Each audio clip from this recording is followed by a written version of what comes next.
25 ஆண்டுகள் இயங்கி வந்த கிறிஸ்தவ திருச்சபையை மூடக்கோரியும் கிறிஸ்தவ வீட்டின் பாதுகாப்பு கருதி வேலி அமைத்த போது பஞ்சாயத்து தலைவர் உட்பட மத விரோதிகள் சிலர் வந்து அத்துமீறி செயல்பட்டதாகவும் புகார் எழுந்துள்ளது. உத்திரமேரூர் தாலுகா குன்னவாக்கம் பகுதியில் சாரோன் அசம்பிளி என்ற திருச்சபையின் போதகராக 61 வயதை கொண்ட போதகர் பால் ராஜன் என்பவர் இறைப்பணி செய்து வருகிறார். முறைப்படி பஞ்சாயத்து நிர்வாகத்தால் கடந்த 25 ஆண்டுகளுக்கு முன்பு எழுத்துப்பூர்வமாக அனுமதி பெற்று இயங்கி வந்த கிறிஸ்தவ ஜப வீட்டை மூட கோரியும் ஜப வீட்டை சுற்றிலும் பாதுகாப்பு கருதி வேலி அமைத்த போது பஞ்சாயத்து தலைவர் உட்பட கிராமத்தார் வந்து தகாத வார்த்தைகளை கூறி மனதை காயப்படுத்தி உள்ளதாகவும் மாண்புமிகு தமிழ்நாடு முதலமைச்சர் அவர்களுக்கு பாதிக்கப்பட்ட போதகர் கடிதம் எழுதியுள்ளார். மேலும் இவர்களின் தூண்டுதலால் காவல்துறையினரும் சாதியின் பெயரால் மிரட்டியதோடு இங்கு வழிபாடு நடைபெறக்கூடாது என்றும் கடுமையாக எச்சரித்துள்ளார். சம்பவத்தின் நிகழ்வை நாம் முதலாவது காண்போம். அதனைத் தொடர்ந்து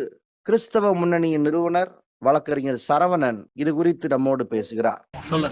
காஞ்சிபுரம் மாவட்டம் உத்திரமேரூர் வட்டம் குன்னவாக்கம் கிராமத்திலிருந்து வந்திருக்கிறோம். இன்றைக்கு காவல்துறை கண்காணிப்பாளரிடத்தில் நேரடியாக வந்து மனு கொடுக்கிறோம்.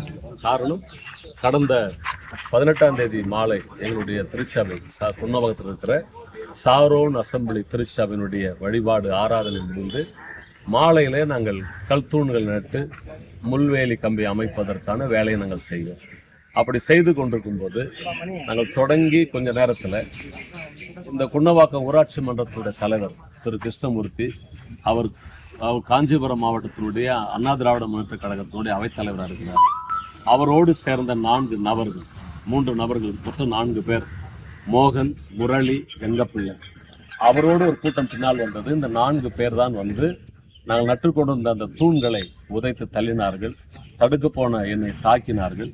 என்னோட வந்து எங்கள் சகோதரிமார்களை அடித்தார்கள். காரணம், அவர் வந்ததிலிருந்து 4 ஆண்டு காலமாக எங்களை அச்சுறுத்தி வருகிறார். அது அங்கே வருகிற ஆலயத்துக்கு வருகிற மக்கள், பெண்கள், முதியோர்கள், மாற்றுத்திறனாளி வருகிறார்கள். அவர்களுடைய பாதுகாப்புக்கும் ஒரு கழிவறை கூட எங்களை கட்டவிடாமல் தடுத்து கொண்டு வருகிறார். குறிப்பாய் ஆடு மாடுகளும் சமூக விரோத மக்களும் அந்த வேலி எங்கு நான் வைத்திருக்கிற உயிர் வேலியா இருக்கிற மரத்தை தாண்டி உள்ளே புகுந்து அதை அசுத்தப்படுத்துகிறார்கள். எனவே அந்த பாதுகாப்புக்காக அமைக்கப்பட்ட நாங்கள் செய்த இந்த கல்தூண்களை, வேலிகளை அவர் உடைத்துப்படுவது மட்டுமல்லாமல் நாங்கள் சார்ந்திருக்கிற எங்கள் ஆலயம் இருக்கிற பகுதி இருக்கிற சமுதாயத்தையும் கேவலமாக இழிவாக பேசி அதை அடித்து உடைத்தார். எங்கள் அனைவரையும் அடித்தார். தொடர்ந்து எனக்கு ஒரு கொலை மிரட்டலை வைத்துக் கொண்டே வருகிறார். எனவே இது சம்பந்தமாக உத்திரமேரூர் காவல் நிலையத்தில் நாங்கள் மனு கொடுத்தோம். அந்த ஆய்வாளர் பரிசீலனை பண்ணுகிறேன் என்று சொன்னார். பிறகு பண்ணிவிட்டேன், அப்படி நடந்ததாக தெரியவில்லை என்று சொன்னார். நாங்கள் மறுபடியும் அவர் தொடர்பு கொண்டோம். மறுபடியும் வந்தார். வந்தபோது நீங்கள் அவரை எதிர்த்தெல்லாம் நீங்கள் பண்ண முடியாது, அவர் ஊராட்சி மன்ற தலைவர், மாவட்டத்தினுடைய அவைத்தலைவராக இருக்கிறார். எனவே நீங்கள் யாரை கேட்டு வேலி போட்டீங்க, போடக்கூடாதுன்னு சொல்லி ஒருதலை பட்சமாக ஒரு தீர்ப்பை பேசிவிட்டு போய்விட்டார். இதுவரை எந்த பதிலும் இல்லாததனால் மேற்கொண்டு நாங்கள் மாவட்ட கண்காணிப்பாளர் அவர்களை சந்தித்து, துணை கண்காணிப்பாளர் அவர்களை சந்தித்து முறையாக எங்களுக்கு வேண்டிய பாதுகாப்பும், எங்கள் பிள்ளைகளுக்கும், முதியோருக்கும், மாற்றுத்திறனாளிகளுக்கும், சகோதரிகளுக்கும் நீதி கிடைக்கும்படி நாங்கள் அவரை தேடி மனு கொடுக்க வந்திருக்கிறோம். வணக்கம், நான் உங்கள் வழக்கறிஞர் சரவணன். தமிழகத்தில் நடக்கக்கூடிய சிறுபான்மை மக்களுக்கு நடக்கக்கூடிய அநீதிகளை எதிர்த்து கிறிஸ்தவ முன்னணி இயக்கம் பல எதிர்ப்புகளை தெரிவித்துக் கொண்டிருக்கிறது. பல சட்ட ரீதியான போராட்டங்களை நாங்கள் செய்து கொண்டிருக்கிறோம். சமீப காலமாக தமிழ்நாட்டில் மிகப்பெரிய ஆபத்து வந்து கொண்டிருக்கிறது. சிறுபான்மை மக்களுக்கு சொந்த நிலத்தில் திருச்சபை நடத்தக்கூடாது என்றும், ஜெபம் செய்யக்கூடாது என்றும், கைப்பிரதிகள் கொடுக்கக்கூடாது என்று ஒரு சில இந்துத்துவ அமைப்பினர்கள் சிறுபான்மை மக்களாகிய கிறிஸ்தவர்களை மிரட்டி கொண்டிருக்கிறார்கள்.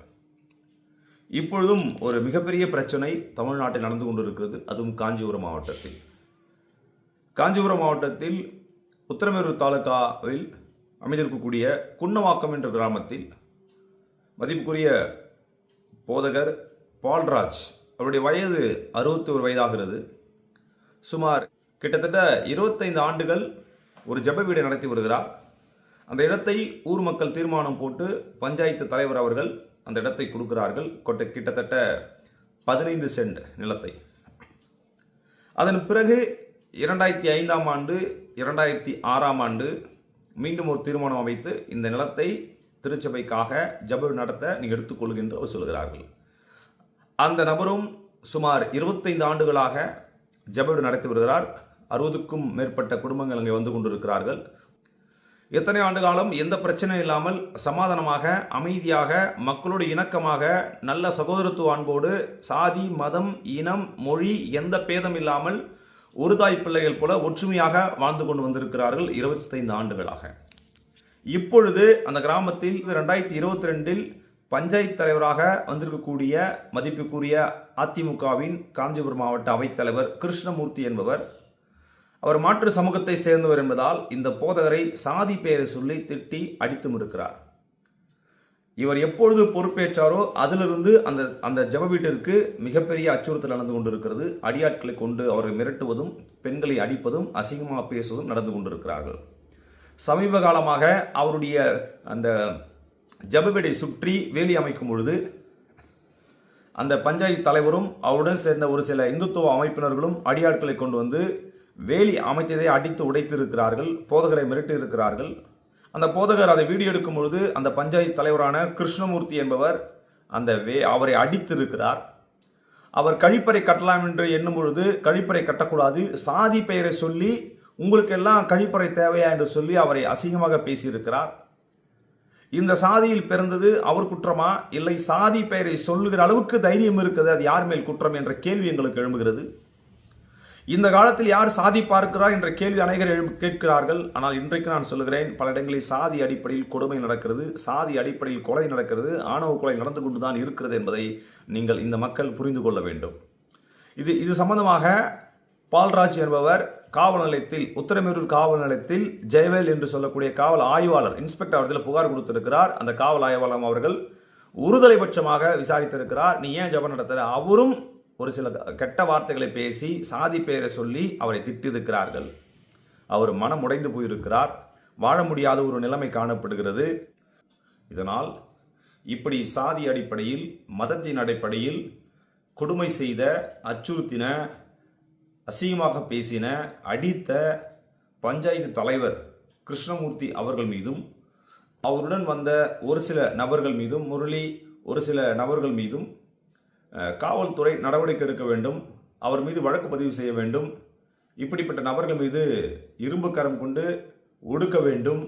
தமிழக அரசு இவர்களை கைது செய்ய வேண்டும் என்று கிறிஸ்தவ முன்னணி இயக்கத்தின் சார்பாக நாங்கள் கேட்டுக்கொள்கிறோம். நாங்கள் நிச்சயமாக இதற்கான சட்ட போராட்டத்தை முன்னெடுக்கப் போகிறோம். காவல்துறை இவர்கள் மீது வழக்கு பதிவு செய்யாத பட்சத்தில் கிறிஸ்தவ முன்னணி இயக்கம் தமிழகம் முழுவதும் ஒன்றிணைத்து மிகப்பெரிய கண்டன ஆர்ப்பாட்டத்தை நாங்கள் அறிவிப்போம் என்பதை இதன் வாயிலாக தெரிவித்துக் கொள்கிறோம். நன்றி.